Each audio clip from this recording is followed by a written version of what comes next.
नमस्कार, मैं बाबुल विवेक खबरबाज पर आप तमाम लोगों का हार्दिक स्वागत करता हूं। हम लोकतंत्र में जीते हैं।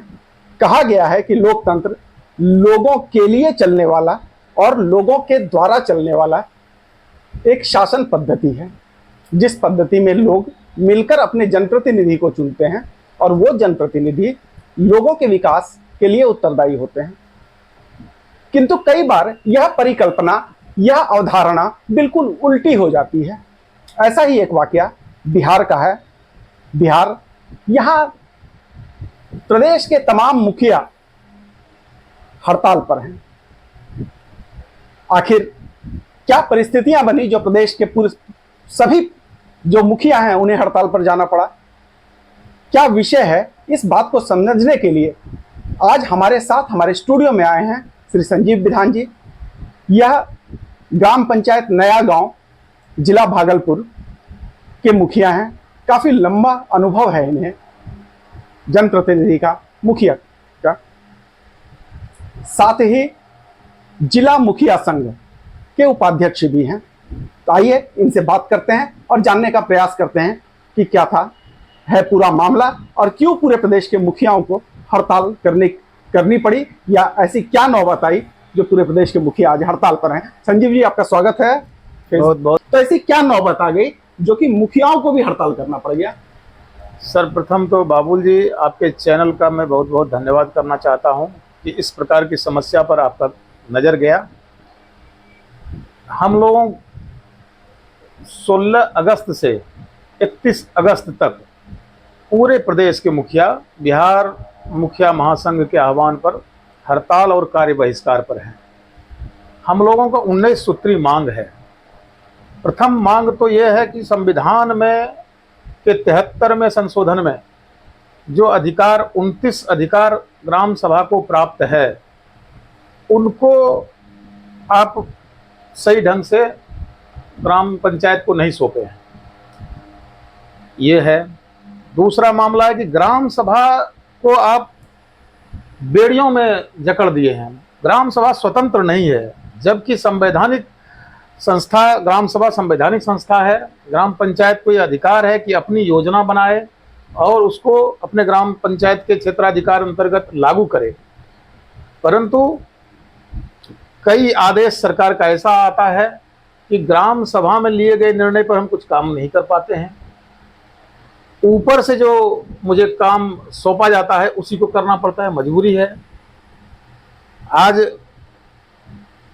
प्रधानमंत्री आवास योजना का जो पात्र लाभुक है उसका नाम हम लोग नहीं जोड़ पा रहे हैं। क्षेत्र में मुखिया के प्रति नाराजगी बढ़ती जा रही है। कबीर अंत्येष्टि योजना था जिसमें कि मृत व्यक्ति के परिजन को हम लोग 3000 रुपया देते थे, उसका बहुत बुरा हाल है। मुखिया का मतलब ये है कि ग्राम पंचायत के सदस्य भी उसमें इंक्लूड हैं। मुखिया सिर्फ हड़ताल पर नहीं है, वार्ड सदस्य भी हड़ताल पर हैं। और यानी कि समस्त ग्राम पंचायत, बिल्कुल समस्त ग्राम सभा है तो वो पूरी ग्राम पंचायत, ग्राम सभा साथ ग्राम सभा के सदस्य, ग्राम सभा के जो बिल्कुल सभी लोग हड़ताल पे हैं। और हमारी नाराजगी सिर्फ बिहार सरकार से नहीं है, हमारी नाराजगी दोनों सरकार से है।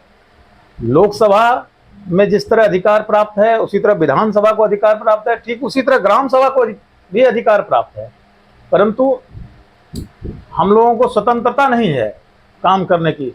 लोगों के बीच जाते हैं, लोगों में आम धारणा बन गई है कि मुखिया जी कोई कामे नहीं करे, मुखिया जी तो कोई कामे नहीं करते हैं। जो सच्चाई ये है कि जो राशि आनी है पंचायत को वो राशि उपलब्ध नहीं है। हम लोग बैठे हुए हैं, किसी भी प्रकार की योजनाओं पर काम करने की स्वतंत्रता हमारी नहीं है। ये देखिए, ये जो परेशानियां हैं ये तो बिहार में काफी लंबे समय से चल रही हैं, और जो फंड का जो आवंटन है उसको लेके काफी लेट लतीफी होती है, उसमें बहुत तरह का अलग अलग शिकायतें आती रहती हैं अलग अलग समय पे।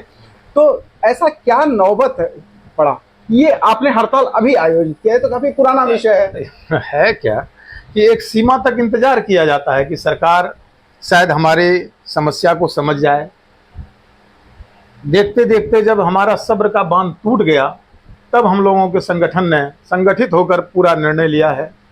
सरकार को जगाने का काम कर रहे हैं हम लोग, और सरकार इसे हल्के में ना ले, नहीं तो इसका परिणाम लोकसभा में, जब ग्राम सभा के मतदाता, ग्राम सभा जब जागृत हो जाएगी, आंदोलित हो जाएगी, लोकसभा और विधानसभा में परिणाम भुगतने पड़ेंगे। दोनों सरकारों को ध्यान रखें। तो इसमें क्या परेशानी आ रही है आप लोगों को? जैसे हम लोग ग्राम सभा में बैठते हैं, और सबसे पहले तो सरकार को यह समझना चाहिए कि अलग अलग ग्राम पंचायतों के अलग अलग समस्याएं हैं। हमारे ही प्रखंड में कुछ पंचायत सूखा प्रभावित है, तो कुछ उसी समय बाढ़ प्रभावित है। तो इसीलिए तो यह परिकल्पना थी कि ग्राम सभा अपना समस्या का निदान करने के लिए अपनी योजनाएं बनाएंगी, परंतु पता नहीं क्यों सरकार में बैठे लोगों को ये दिखाई नहीं पड़ता है। जो पटना की समस्या है वो भागलपुर की समस्या नहीं है, जो केरला की समस्या है वो बिहार की समस्या नहीं है। तो इसमें राशि भी जो हम लोगों के यहाँ पर 15वां वित्त आयोग का आता है, उसमें भी विभाजित कर दिया गया है, टाइड अनटाइड मद कर दिया गया है। हम तो दावा करते हैं कि 90% जनप्रतिनिधि को टाइड और अनटाइड के उलझन में फंस करके काम नहीं कर पाते हैं। मतलब ये टाइड मद और अनटाइड मद, ये जो टेक्निकलिटीज गवर्नमेंट के द्वारा दिया जाता है, सरकार के द्वारा लादा जाता है ग्राम पंचायत के ऊपर, तो क्या इसको लेके कोई ट्रेनिंग या कोई स्पष्टता नहीं की जाती जनप्रतिनिधि? ऐसा कुछ नहीं है। और हमारा एक मोटे सेंस में समझिए कि आप टाइड अनटाइड में क्यों बांध रहे हैं। हमें पेट में दर्द है तो हम माथे का इलाज करेंगे, यही समस्या है। हमको मान लीजिए 50 लाख रुपया आवंटन है, 50 लाख रुपया में आप 40% कहते हैं टाइड मद में रखिए, टाइड मद में अब फलाना फलाना फलाना काम कीजिए, और उसकी जरूरत नहीं है हमारे पंचायत में। अच्छा, ये कार्य भी ऊपर से ही तय हो गया आता है? बिल्कुल बिल्कुल। आपको पंचायतों में क्या क्या काम करना है, यही तो समस्या है। ये असली समस्या है, यही तो ग्राम सभा में बेड़ी है। यानी कि ये पूरे ग्राम सभा की जो परिकल्पना है उसको उल्टा जा रहा है। बिल्कुल उल्टा जा रहा है। जो काम किया जा रहा है, जब ग्राम सभा की स्थापना गांव को मजबूत करने के लिए की गई, और जब यह सोचा गया कि गांव का विकास, गांव को क्या जरूरत है, यह गांव की ग्राम पंचायत और गांव के लोग बैठकर तय करेंगे, तो उस समय पे उस अवधारणा को झुठलाते हुए सरकार अब कार्यों का आवंटन ऊपर से ही तय करके भेज रही है कि फंड आपको इस मद में दिया जा रहा है, जबकि समस्या मेरी दूसरी है। समस्या दूसरी है। और यह सिर्फ समस्या की ही बात अगर नहीं है, यह पूरी की पूरी संवैधानिक व्यवस्था और ये जो सोच है ग्राम पंचायत की, ग्राम सभा की, इस सोच को उल्टा करने वाला जो है यह कार्य है। बिल्कुल। इससे ऐसा प्रतीत होता है कि ग्राम सभाओं को कमजोर किया जा रहा है। लेकिन क्या आपको नहीं लगता कि ग्राम सभाओं में काफी भ्रष्टाचार की शिकायतें मिलती रहती थी, तो भ्रष्टाचार को लेकर ऐसा किया जा रहा है? भ्रष्टाचार की शिकायतें, ये तो गलत बात है। भ्रष्टाचार की जांच कराए सरकार, उसमें वो अलग विषय है। पहले तो आप, भ्रष्टाचार अलग विषय है, उसके लिए एजेंसियां हैं, जांच करेंगी, वो विषय नहीं है। आप ग्राम सभा को स्वतंत्र कीजिए। ग्राम सभा हमारा 19 सूत्री मांग है, उसमें लोकहित का मांग है। भाई, जो पात्र परिवार हैं जिनको प्रधानमंत्री आवास मिलना चाहिए, उसका नाम नहीं जोड़ पा रहे हैं हम। कभी अंत्येष्टि का राशि नहीं दे पा रहे हैं। सामाजिक सुरक्षा पेंशन है, अटका हुआ है। लोग दौड़ लगा रहे हैं प्रखंड मुख्यालय से जिला तक, राशन कार्ड नहीं बन रहा है। मुखिया का सुरक्षा का मामला है, आए दिन अब तक 40 मुखिया का प्रदेश में हत्या हो चुका है। आखिर हमको सुरक्षा दीजिए, नहीं सुरक्षा देते हैं तो हथियार के लाइसेंस का प्रावधान कीजिए, जो मांगे उनको दीजिए। 50 लाख रुपया आप जो जनप्रतिनिधि की हत्या होती है उनको दीजिए, ये सब मांगे हैं। वार्ड सदस्य को कम से कम 5,000 रुपया दीजिए। आप विश्वास कीजिए कि हम जनप्रतिनिधि हैं, सवेरे 6 बजे से उठकर बैठते हैं अपने काम के लिए, पंचायत में घूमना होता है, रात को आते हैं, मेरे पास कोई सुरक्षा नहीं है। और ताज्जुब तो ये कि 2,500 रुपया मुझे भत्ता दिया जाता है। आप अंदाजा लगाइए कि उस 2,500 रुपया में हम कैसे मैनेज करेंगे। जिस तरह आप मैच थपथपा कर लोकसभा में और विधानसभा में अपने भत्ता और वेतन को बढ़ा लेते हैं, तो ग्राम सभा भी को भी तो यह अधिकार होना चाहिए कि हम अपना भत्ता और वेतन बढ़ा लें। सोचने वाली बात है।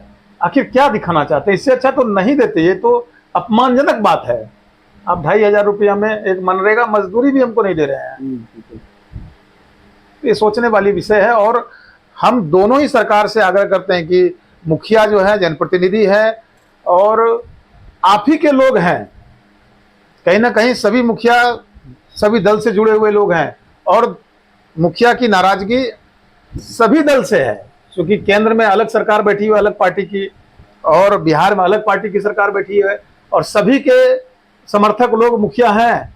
इसलिए दोनों सावधान हो जाइए, हम आपके लोग हैं, हमारी समस्या को समझिए और निदान कीजिए।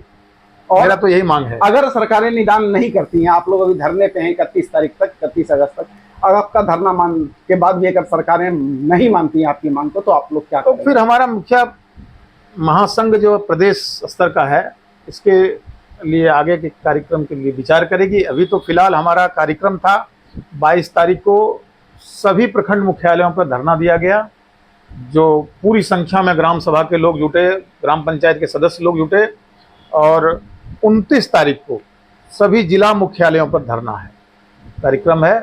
धरना के माध्यम से जगाने का काम कर रहे हैं। उम्मीद है कि सरकार तक ये बात पहुंच रही है और आपके चैनल के माध्यम से भी हम मांग करते हैं सरकार से कि आप हमारी मांगों को जल्द से पूरा करें, विचार करें, हमारे संघ के नेताओं से बात करें और हम भी आपके ही हैं, आप हमको तोड़िए मत अपने से। आप बार बार कह रहे हैं कि हम भी आपके हैं, निसंदेह जो भी मुखिया हैं, क्योंकि राजनीतिक लोग होते हैं तो कहीं ना कहीं राजनीतिक दलों से जुड़ाव होता है, तो क्या आप लोग कठोर निर्णय इस प्रकार का ले पाएंगे कि जिस दल के आप समर्थक हैं या जिस दल के आप कार्यकर्ता हैं उन दलों के खिलाफ जाकर ग्राम पंचायत ले, तो आप ग्राम पंचायत के साथ खड़े रहेंगे या राजनीतिक दलों के साथ खड़े नहीं, रहेंगे? देखिए है क्या कि मुखिया जो होता है ना, बिहार में मुखिया दलीय आधार पर नहीं जीता जाता है। हम लोग स्वतः अपने कामों के आधार पर जीतते हैं, व्यवहार के आधार पर जीतते हैं और जब हम रहेंगे हमारी ही प्रतिष्ठा नहीं बचेगी तो फिर उस समय हम दल को कहाँ देख पाएंगे। यानी कि राजनीतिक दलों से जो इनका जुड़ाव है, मुखिया के अलावे राजनीतिक दलों के जो कार्यकर्ता हैं, तो ये लोग इस मूड में हैं कि इस बार अपने अपने राजनीतिक दलों के खिलाफ भी अगर जाना पड़ा तो संकोच नहीं, बिल्कुल नहीं करेंगे। और तो ये था पूरा माजरा जिसे हमने समझाने का बिल्कुल सरल शब्दों में प्रयास किया कि क्या है कारण, क्यों मुखिया संघ पूरे प्रदेश में, पूरे बिहार प्रदेश में हड़ताल पर है। और इसी को बताने के लिए संजीव विधान जी हमारे साथ थे। धन्यवाद संजीव जी आपका हमारे साथ बने रहने के लिए। हम आग्रह करेंगे कि फिर से आप आगे भी आएं और जब भी इस प्रकार की कोई बात आती है तो हम आपको बुलाएंगे और आग्रह रहेगा कि आप आकर हमारे जो व्यूअर्स हैं उनके सामने स्पष्टतापूर्वक चीजों को इसी प्रकार रखें जैसे अभी आपने रखा। धन्यवाद, नमस्कार। बने रहिए खबरबाज के साथ। हमारे चैनल को लाइक, हमारे चैनल को सब्सक्राइब और इस वीडियो को लाइक जरूर कीजिए, साथ ही हमारे वीडियोस को शेयर कीजिए। हमें और ज़्यादा सब्सक्राइबर की जरूरत है, तो आपका एक एक शेयर, एक एक सपोर्ट हमारे लिए मायने रखता है। बने रहिए खबरबाज के साथ। धन्यवाद, नमस्कार।